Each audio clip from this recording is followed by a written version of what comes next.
నా ప్రియమైన దేవుని బిడ్డలారా, ఈ ఉదయకాలం దేవుని యొక్క వాక్యాన్ని మనం చదువుకోబోతుంటున్నాం. దేవుని యొక్క వాక్యము ఫిలిప్పీలకు రాసిన పత్రిక 4వ అధ్యాయము 13వ వచనము. నన్ను బలపరచు వానియందే నేను సమస్తమును చేయగలను. దేవునికి స్తోత్రం. మన పరిచర్యకు, మన వ్యక్తిగత జీవితాలకు దేవుడు ఈ సంవత్సరం ఇచ్చిన వాగ్దానం, నన్ను బలపరచు వానియందే నేను సమస్తమును చేయగలను.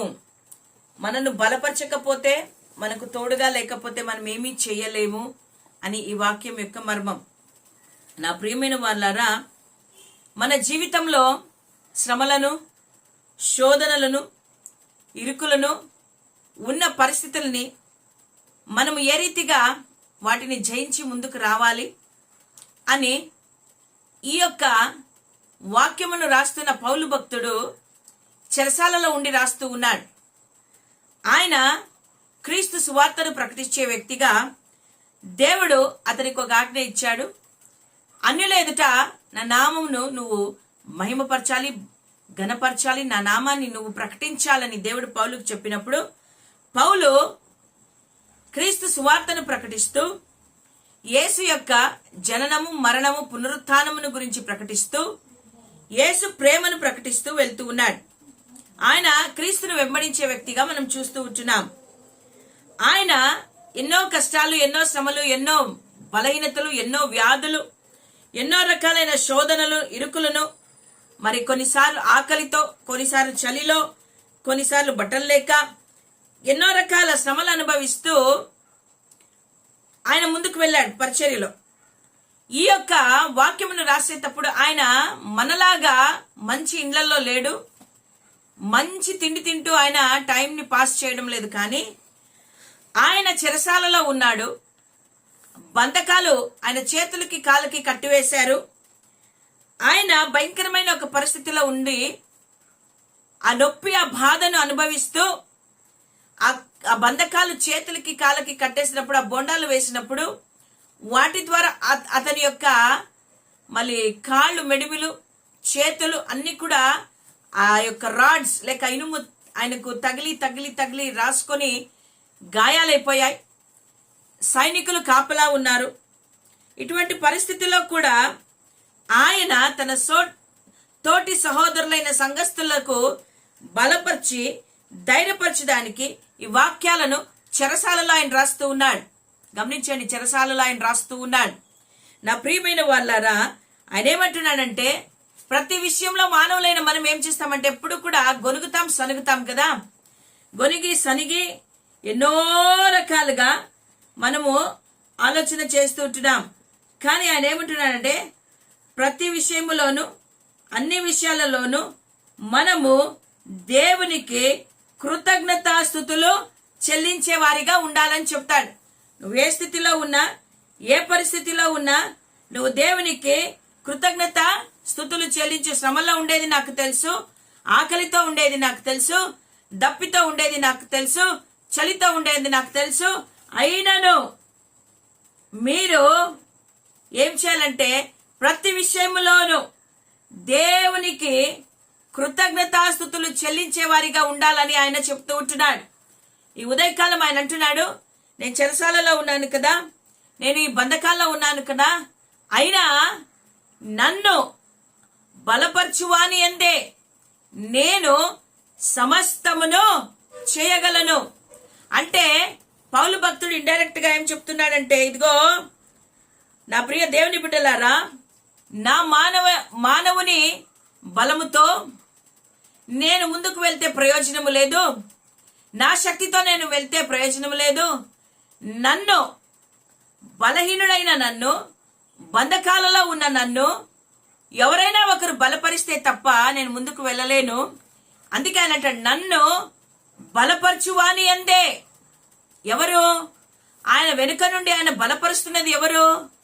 ఇంగ్లీష్ బైబిల్ అయితే క్రీస్తు అని క్లియర్ గా రాయబడి ఉంది. తర్జుమాలో మనకు రాయలేదు. నన్ను బలపరచు క్రీస్తునందు అని రాయబడి ఉంది. ఈ ఉదయకాలం నా పౌలు భక్తుడు అన్నట్టుగానే మనలను బలపరిచేది ఎవరంటే క్రీస్తే. హల్లెలూయా. పౌలు భక్తుడు అంటాడు, క్రీస్తు నన్ను బలపరచకపోతే నేనేమి చేయలేను, కానీ నన్ను బలపరిచే క్రీస్తు యేసునందు నేను సమస్తమును చేయగలను. ఈరోజు నువ్వు ఎన్నో కార్యాలు చేయలేకపోతున్నావు, ఎన్నో పనులు నువ్వు చేయలేకపోతున్నావు, ఎన్నో ఇబ్బందులు పడుతున్నావు, ఎన్నో ఆలోచనలతో నువ్వు ఉన్నావు, ఎన్నో శ్రమలు నువ్వు అనుభవిస్తున్నావు. 2025 సంవత్సరంలో దేవుడు నీతో మాట్లాడుతున్నాడు. నిన్ను బలపరిచే క్రీస్తునందు నువ్వు సమస్త కార్యాలని చేయగలవు. హల్లెలూయా. దేవునికి స్తోత్రం కలుగును గాక. పౌలు భక్తుడు చెప్పినట్టుగా మనము కూడా విశ్వాసము కలిగిన వారిగా ఎన్ని శ్రమలున్నా, ఎన్ని శోధనలున్నా, ఎరుకలు, ఇబ్బందులున్నా, బలహీనతలున్నా, వ్యాధులున్నా, సమస్యలున్నా వాటి వైపు చూడక మనం ఈరోజు ఒకటి నేర్చుకుందాము. దేవుని యొక్క వాక్యాన్ని మనం నోటితో చెప్దాం. నన్ను బలపరచు క్రీస్తు యేసు నందు నేను సమస్తమును చేయగలను, సమస్త కార్యములను చేయగలను, సువార్త ప్రకటించగలను, సంఘాలను దర్శించగలను, రోగుల కొరకు ప్రార్థించగలను, బీదలకు సువార్తను అందించగలను, సంఘాలలో ఉద్యమం కొరకు నేను ప్రార్థించగలను. నేను క్రీస్తునందు ఉన్నాను కాబట్టి, ఆయన నన్ను బలపరుస్తాడు కాబట్టి నేను ఉపవాస ప్రార్థన చేయగలను, పడిపోయిన వారిని లేవనెత్తగలను, రక్షణ లేని వారి దగ్గరికి వెళ్లి సువార్త నేను అందించగలను అని మనల్ని బలపరిచే క్రీస్తుని బట్టి అన్ని కార్యాలు చేయడానికి సంసిద్ధంగా ఉండాలని దేవుడు కోరుకుంటున్నాడు. నీ బలము చేత, నీ శక్తి చేత కాదు, కానీ మనకు వెనక నుండి ఒక పవర్ ఉంది. ఆ పవర్ ఎవరంటే యేసయ్య. హల్లెలూయా. పౌలు భక్తులు అందుకే అంటే, నన్ను బలపరచు వాని అందే. నేను చెరసాలలో ఉన్నా, నేను బయట ఉన్నా, నేను ఎక్కడున్నా, నన్ను బలపరిచే యేసు అందు ఆయన కార్యాలను నేను చేయగలను, సమస్తమును నేను చేయగలను చెప్పే రీతిగా ఈ ఉదయకాలమున నిన్ను బలపరుస్తున్నాడు ఈ సంవత్సరం దేవుడు. నిన్ను బలపరిచి నీ ద్వారా దేవుడు కార్యాన్ని చేయబోతుంటున్నాడు. ఒక కార్యం కాదు, అన్ని సమస్త కార్యములను చేయడానికి దేవుడు సామర్థ్యమును, శక్తిని నీకు ఇవ్వబోతుంటున్నాడు. అది కుటుంబంలో కావచ్చు, సంఘములో కావచ్చు, నీ ఉద్యోగంలో కావచ్చు, నీ చదువులో కావచ్చు, నీ వ్యాపారంలో కావచ్చు, ఇంకేదైనా కావచ్చు, సమస్తమును దేవుడు నిన్ను బలపరచబోతున్నాడు. నిన్ను బలపరిచి దేవుడు నీకు తోడై ఉండబోతున్నాడు. పౌలుకు తోడై ఉన్న దేవుడు నీకు తోడై ఉన్నాడు. ఆయనను బలపరిచే దేవుడు నిన్ను నన్ను బలపరచబోతుంటున్నాడు. ఆయన ధైర్యపరిచిన దేవుడు నిన్ను నన్ను ధైర్యపరచబోతున్నాడు. ఆయనకు తోడై ఉండి నడిపించిన దేవుడు నిన్ను నన్ను ఈ 2025 సంవత్సరంలో ఆయన నూతన బలమిచ్చి ఆయన సమస్తమును చేయడానికి సామర్థ్యమును మనకు అనుగ్రహించి నడిపించే దేవుడు. హల్లెలూయా. దేవునికి స్తోత్రం కలుగును గాక. చూడండి, బైబిల్ గ్రంథంలో గిద్యోను ఉన్నాడు, బలహీనుడు, భయస్థుడు, ఏమి చేత కానివాడు.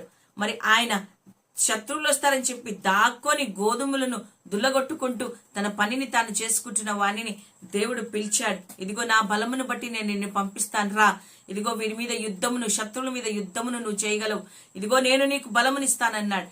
ఆయన కత్తి వాడలేదు, ఈట వాడలేదు, డాలు వాడలేదు, ఏ ఆయుధము వాడలేదు. దేవుడు అతనికి జ్ఞానం ఇచ్చి బలపరిచాడు. ఆయన యుద్ధంలో జయమును సాధించుకోగలిగాడు. ఈరోజు నా ప్రియమైన వారులారా, నువ్వే సిచ్యువేషన్ లో ఉన్నా కూడా ఆ యొక్క పరిస్థితుల్లో దేవుడు నీకు తోడై ఉండి నీకు విజయాన్ని ఇచ్చి నిన్ను నడిపించబోతూ ఉంటున్నాడు. ఆయన తన బలమునిచ్చి నేను బలపరచబోతూ ఉంటున్నాడు. నువ్వు బలహీనుడిగా కృంగి ఉన్నావా? నువ్వు దిగులుతో ఉన్నావా? నువ్వు బాధతో ఉన్నావా? నువ్వు చేతగాని వానిగా ఉన్నావా? నువ్వు ఏడుస్తూ ఉన్నావా? ఇంకా ఈ 2025 కూడా నా పరిస్థితి ఇదేనా అంటున్నావు? లేదు, యేసు నిన్ను బలపరిచి నీ ద్వారా సమస్త కార్యాలను చేయడానికి ఆయన సిద్ధంగా ఉంటున్నాడు. హల్లెలూయా. దేవునికి స్తోత్రం కలుగును గాక. కాబట్టి నా ప్రియ దేవుని బిడ్డలారా, ఈ ఉదయకాలమున దేవుడు నిన్ను వాగ్దానముతో కూడిన ఆశీర్వాదమును పలుకుతూ ఉంటున్నాడు. నీకు బలమును ఆయన ఇవ్వబోతూ ఉంటున్నాడు. నువ్వు బలహీనుడు కాబట్టి ఆయన నిన్ను బలపరచబోతుంటున్నాడు. నువ్వు లేవలేవు కాబట్టి ఆయన నిన్ను లేపబోతుంటున్నాడు. నువ్వు చేయలేవు కాబట్టి ఆయన నీ తరఫున కార్యాన్ని చేయబోతుంటున్నాడు. హల్లెలూయా. దేవునికి స్తోత్రం కలుగును గాక. అవును, 2024 సంవత్సరంలో మనం ఎన్నో పరిస్థితులు మనం చూసాము కదా. ఎన్నో ఇబ్బందులు మనము చూసాం, ఎన్నో బలహీనతలు చూసాం, ఎన్నో వ్యాధులు మనము చూసాం, ఎంతో దుఃఖాన్ని మనం అనుభవించాం. కానీ ఈ 2025లో దేవుడు తానే నీకు తోడై ఉండి నీకు బలముని ఇవ్వబోతుంటున్నాడు. హల్లెలూయా. ప్రతిదానిని జయించడానికి దేవుడు సామర్థ్యాన్ని నీకు నాకు ఇవ్వబోతుంటున్నాడు. కాబట్టి అట్టి దేవుని వైపు మనము చూద్దామా నా ప్రియమైన వారలారా? 2024లో ఏదైతే మనము చేయలేకపోయామో, ఎక్కడైతే మనం బలహీనలుగా ఉన్నామో, ఎక్కడ బలము లేని వారిగా ఉన్నామో, ఆత్మీయంగా మనం బలహీనలుగా ఉన్నామేమో, మరి శారీరకంగా మనం బలహీనులుగా ఉన్నామేమో, ఆర్థికంగా బలహీనులుగా ఉన్నామేమో, ఎక్కడ ఎక్కడ ఎక్కడ మిస్టేక్ ఎక్కడ ఉందో అని మనం కనుక్కొని ఈ యొక్క నూతన సంవత్సరములో మన బలహీనతలను దేవుడు తీసేసి బలమునిచ్చి ఆయన సమస్తమును చేయడానికి మనకు సహాయం చేయబోతుంటున్నాడు. కాబట్టి 2024లో నువ్వు ఎట్లున్నావో నాకు తెలియదు. ఈ 2025 ఈ నూతన సంవత్సరమున నువ్వు దేవుని వైపు చూస్తూ, దేవా నన్ను బలపరచయ్యా, దేవా నన్ను నడిపించు, దేవా నన్ను శుద్ధీకరించు, దేవా నన్ను లేవనెత్తు అని దేవుని అడుగుదామా? నా ప్రియమైన వారలారా, పాతవి గతించెను, సమస్తమును నూతన మగుచున్నవి. హల్లెలూయా. ఈ 2025 ఒక న్యూ బిగినింగ్ గా మనకు ఉండాల, కొత్త ఆరంభంగా ఉండాల. 2024 నీ బలముతో నువ్వు బైబిల్ చదవలేకపోయావు, నీ బలముతో నువ్వు ప్రార్థన చేయలేకపోయావు. క్రీస్తు బలమును బట్టి ఆయన బలమును నీకు ఇవ్వబోతుంటున్నాడు. నువ్వు బైబిల్ చదవగలవు, ప్రార్థన చేయగలవు. 2024లో నువ్వు సువార్త ప్రకటించలేకపోయావు. 2025లో నువ్వు సువార్తను దేవుని బలము చేత ప్రకటింపబోతుంటున్నావు. 2024లో నువ్వు రోగుల కొరకు ప్రార్థన చేయలేకపోయావు. 2025లో దేవుడు తన బలమునిచ్చి తన ఆ ఆత్మను నీలో నింపి నీ ద్వారా పరిచర్యను కొనసాగించబోతుంటున్నాడు. 2024లో నీ కుటుంబాన్ని నువ్వు కట్టుకోలేకపోయావు, బలహీనురాలుగా ఉన్నావు. 2025లో దేవుడు నిన్ను బలపరిచి నీ కుటుంబాన్ని కట్టుకునే జ్ఞానవంతురాలిగా నేను దేవుడు చేయబోతుంటున్నాడు. 2024లో నువ్వు బలహీనుడివై మరి చెడు అలవాట్లకు లోనై ఉన్నావేమో. 2025లో దేవుడు నిన్ను బలపరిచి ఆ చెడు అలవాట్ల నుండి నిన్ను దూరము చేయబోతుంటున్నాడు. హల్లెలూయా. దేవునికి స్తోత్రం. ఎన్ని మేలు కదా, ఎన్ని మేలు చేస్తున్నాడు కదా దేవుడు. మేలుతో పాటు నీకు బలమును కూడా ఇచ్చి నిన్ను నడిపించబోతూ ఉంటున్నాడు. కాబట్టి ఈ 2025 సంవత్సరము దేవుడు మనకిచ్చిన సంవత్సరముగా ఏ క్షణము కూడా, ఒక్క నిమిషము కూడా, ఒక్క క్షణము కూడా మనం వృధా చేయకుండా, మనము కూడా క్రీస్తును కలిగిన వారిగా పౌలు వలె మనం ఏ స్థితిలో ఉన్నా దేవుని స్తుతిస్తాం, దేవుని ఆరాధిద్దాం, దేవుని గణపరుస్తాం, దేవుని కొరకే మనము జీవిస్తాం. హల్లెలూయా. దేవుడు ఈ మాటలు మన వినికిడిలో దీవించి ఆస్వాదించును గాక. ఆమేన్, ఆమేన్, ఆమేన్.